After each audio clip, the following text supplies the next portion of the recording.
Bom dia, meus amigos, bom dia, meus irmãos.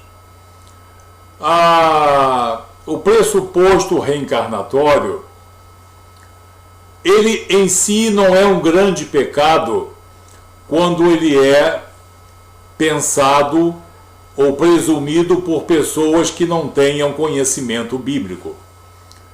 Ele não se torna em um pecado em má fé quando ele é pressuposto por civilizações de diversas épocas, de outros continentes, em que a doutrina do karma, das vidas múltiplas, faz parte do seu conteúdo doutrinário. Isso é um pressuposto. Pressuposto não é verdade e não é fato. É pressuposto. É uma suposição. Então, para muitas pessoas, elas creem até que a reencarnação seja um fato, porque elas desejam que seja um fato. Porque elas, quando olham para esse mundo e veem muitas coisas que nós não podemos explicar, nós tentamos buscar em nós mesmos certas explicações. E quando as pessoas conciliam a sua curiosidade perfeitamente normal com uma doutrina que pressupõe saber todas as coisas, aí a coisa se transforma em erro e erro grave. E muito mais do que um erro, um pecado gravíssimo perante Jesus. Mas perante Jesus, mas a doutrina reencarnatória, ela fala sobre Jesus, não existe doutrina reencarnatória, existe pressuposto reencarnatório. O nome doutrina da reencarnação foi dado pelos reencarnacionistas. E Jesus não está presente. Jesus é citado como mestre, e muitas vezes ele é até copiado como mestre. Mas não nos esqueçamos que Jesus não começou mestre, agiu como mestre e terminou como mestre, não. Ele é soberano e Senhor, e também mestre. Não é pelo fato de citar Jesus que uma seita, que uma heresia pode tornar-se digna pelo fato de citar o nome de Jesus. Os demônios citam o nome de Jesus, outras religiões que não são cristãs também citam o nome de Jesus. Os muçulmanos falam também em Jesus, os jeovistas também falam em Jesus, e no entanto, para eles Jesus não é autor e consumador da salvação. Jesus não é Senhor e soberano. Para ele Jesus não é aquele que salva pelos méritos dele, Jesus. Então, o seguinte, quando o pressuposto reencarnatório é transformado propositalmente pelos homens em doutrina de reencarnação, e ela vem a ocupar o entendimento do homem e a fazer uma coisa extremamente grave, substituir a verdade.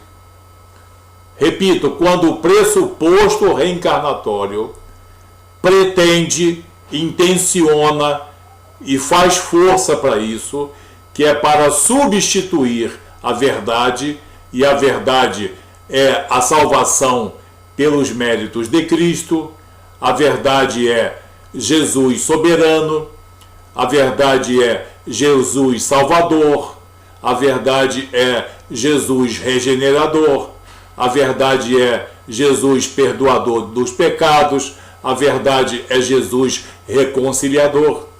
Então, quando o pressuposto ou os pressupostos reencarnatórios pretendem substituir a verdade cristã, aí fica um antagonismo entre a vontade de Jesus e a vontade dos homens, ou a vontade dos que eles chamam espíritos. Então é preciso ter muito cuidado, porque o homem fica, digamos, indagando por que nascem crianças com defeito físico. Que justiça é essa que uns nascem pobres e outros nascem ricos?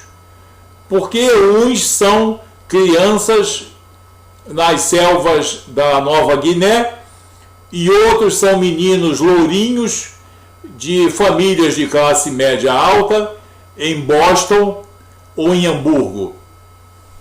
Que justiça é essa? Meu amigo, meu irmão, essa dúvida, ela sempre existiu, Jesus não explicou e ninguém tem explicação para ela. Mas Deus é soberano sobre isso tudo. Agora, se você tentar, quando as doutrinas, certas doutrinas, tentam sistematizar essas dúvidas e a tornam sistematizadas e organizadas em suas pressupostas explicações, elas erram e erram profundamente. Então, eu estou querendo dizer que muitas coisas que aconteceram e acontecem estão fora do nosso entendimento? Sim. Jesus mesmo não deu explicação para tudo. Ele veio com uma função. Mas muitas coisas nós vamos descobrir quando nós tivermos condições de descobrir. Ah, mas eu não aceito isso. Eu vou criar uma religião que explica tudo. Quando o homem, na sua, digamos, exuberância da sua inteligência, que na verdade é uma grande soma de arrogância e vaidade, ele tenta sistematizar as coisas de Deus e não assume que ele vai ignorar muitas coisas, ele peca. É melhor viver no desconhecimento de muitas coisas do que procurar dar uma conotação humana, pseudo-sábia, às coisas que nós não temos acesso. Jesus, por exemplo, disse: os pobres sempre tereis entre vós. Não é em Jesus que nós falamos tanto? Por que ninguém perguntou: Senhor, por que tu afirmas isso? Jesus afirmou: os pobres sempre tereis entre vós. Pela nossa própria constituição espiritual e moral e pela própria estrutura social em que nós sempre vivemos. Porque ele, Jesus, conhece mais do que ninguém o coração do homem, o coração enganoso e injusto do homem. Então nós temos aqui a tentativa de explicar uma série de coisas e a nossa dúvida, ela tem que ser muito bem trabalhada para ela não se transformar num erro gravíssimo. O pressuposto reencarnatório não tem, por exemplo, nenhum respaldo bíblico. Não existe nada na Bíblia. Alguns palestrantes abrem a Bíblia em hebraico de um lado para o outro, querendo mostrar a gente que no hebraico não é assim, que no grego não é assim. Eles são conhecedores de línguas bíblicas, mas muitos de nós que não somos conhecedores de línguas bíblicas, nós temos acesso a pessoas eruditas que têm um perfeito conhecimento dessas línguas. E eles nos dizem e nos mostram que esse demonstrativo todo não passa de uma grande falácia. Então nós vemos que a Bíblia não tem nenhum conteúdo reencarnacionista. Vamos buscar a conversa de Jesus com Nicodemos, em que Jesus ensina a reencarnação. Não ensina, é erro gravíssimo. João 3,3. Ali você não tem respaldo nenhum. Aquilo ali é um delírio. e que já foi explicado em outros vídeos. Eu não vou agora explicar. Vamos então a Mateus 17. Mateus 17, versos 11 e 12. Ali está a prova. Ali está a prova que Jesus afirmou que Elias reencarnou sob a forma de João Batista. Outro delírio. Alucinação. Alucinação pura. Jesus estava falando de duas pessoas diferentes, em duas missões diferentes, com duas estruturas diferentes, referindo-se ao livro de Malaquias, capítulo 3, verso 1 e capítulo 4, verso 5, dando uma explicação para que seus discípulos não ficassem confusos com a época em que eles estavam, em que Jesus estava sendo praticamente apresentado ao mundo, para que não houvesse confusão entre a plenitude dos tempos e a consumação de todas as coisas. Então você vê que os pressupostos reencarnacionistas e os seus adeptos procuram nas transliterações, nas interpretações muitas vezes isoladas de um versículo, buscar uma justiça superior, uma justiça maior, e o pior que o homem pode dizer, uma justiça inteligente. Justiça inteligente? Justiça raciocinada? A justiça de Deus não é suficiente? Todo o Evangelho Antigo e Novo Testamento fala da soberania e da verdade e da justiça de Deus? Será que a obra salvadora de Jesus não é suficiente para muita gente? Por que essas pessoas não fazem vídeos confessando publicamente que não creem na obra salvadora de Jesus? Falta coragem, falta um destemor espiritual. Os espíritos mesmo não querem dizer a verdade. No livro dos Espíritos, quando perguntaram a um espírito qual teria sido a grande contribuição que a doutrina dos espíritos trouxe e que seria igual ou superior aos ensinamentos de Jesus, o espírito dá uma resposta evasiva. Ele não responde sim, porque ele teria que provar, e ele não pode provar porque não existe ensinamento dos espíritos que seja superior aos ensinamentos morais e espirituais das Escrituras. Aí dá aquela resposta evasiva, é como o caso de Oman, que visitou a biblioteca de Alexandria, e que se o Alcorão lá não estivesse, ela deveria ser queimada, e essas explicações que a pessoa que tem um entendimento e lê um texto bíblico com honestidade espiritual, e ainda mais auxiliada, dirigida pelo Espírito Santo, identifica rapidamente todas essas falácias.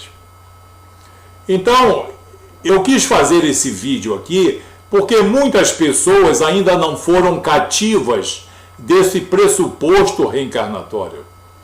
E talvez algumas pessoas estejam começando neste triste caminhar.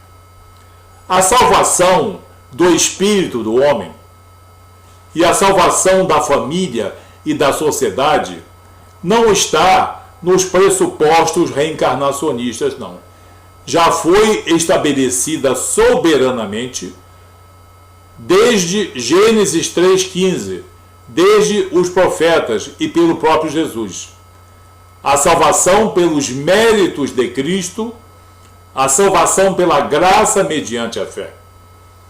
Então, o pressuposto reencarnacionista pode passar até pela mente de uma pessoa que esteja especulando. Pode ser jovem, pode ser adulto, especulando. Mas se ele transforma o pressuposto reencarnatório numa doutrina substitutiva, a doutrina salvífica de Jesus, aí, meu querido, se torna maldição, se torna anátema. Então, nós precisamos ter esse cuidado. Todas as pessoas que não são reencarnacionistas têm que ter cuidado com esse pecado, com esse erro extremamente grave perante Jesus. E as pessoas que são reencarnacionistas, elas têm o direito de ser. Agora, vão ter que dar explicação perante aquele que é autor e consumador de nossa fé. Não é por alguém acreditar no pressuposto reencarnatório que vai ser salvo, não. Jesus não se impressiona com a sabedoria dos homens. Jesus não fica constrangido ou impactado com as nossas pressuposições. Jesus realizou uma obra de salvação. E esse Jesus, que é todo amor e que é todo bondade, também é intolerante com a mentira. Jesus é intolerante com a mentira e não vai permitir de maneira alguma que a sua obra de salvação dele, Jesus, pelos méritos de Cristo, seja substituída por uma pressuposta doutrina de méritos humanos e de ensinamentos de espíritos. Fica aqui essa exortação, essa advertência. Fica aqui manifesta a minha opinião. E faço isso em apologia ao cristianismo.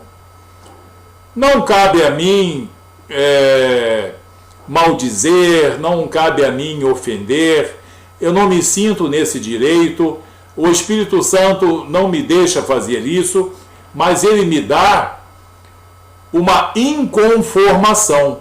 Eu sou uma pessoa inconformada. Como homem cristão, eu sou inconformado, sim. Com as coisas que se vê, com as coisas que se ouvem, que partem unicamente do coração envaidecido do homem e agridem a obra salvadora de Deus em nosso Senhor Jesus Cristo. Ok? Que você tenha um dia abençoado em nome de Jesus. Até uma próxima reflexão. Muito obrigado.